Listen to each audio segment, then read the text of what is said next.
What we see every year around the world is that there are really billions of dollars invested in coastal defense. And most of that goes into hard infrastructure like seawalls, breakwaters, dikes, groins.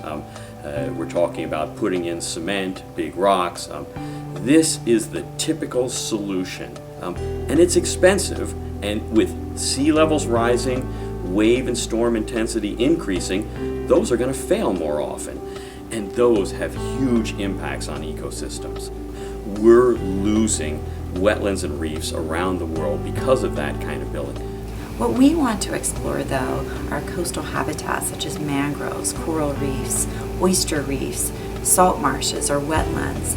And what we want to understand through this group is if we can scientifically quantify how these natural systems are protecting people against these coastal hazards in a way that can be compared to the effectiveness of built infrastructure, gray infrastructure for protecting people and buildings and property from coastal hazards. We need to be able to have much faster access to even just the existing green infrastructure or nature-based defense projects where they've been put in place. We need to be able to draw quickly from those what we've learned.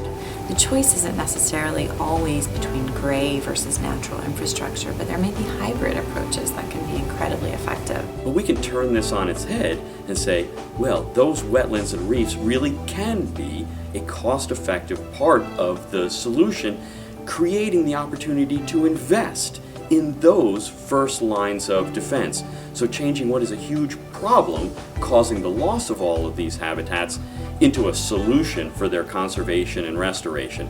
We're going to produce the evidence base that shows how natural-based systems can effectively reduce disaster risk.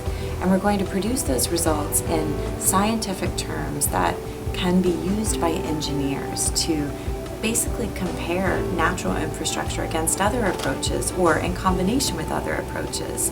And so nature can finally be taken seriously as a way to reduce disaster risk.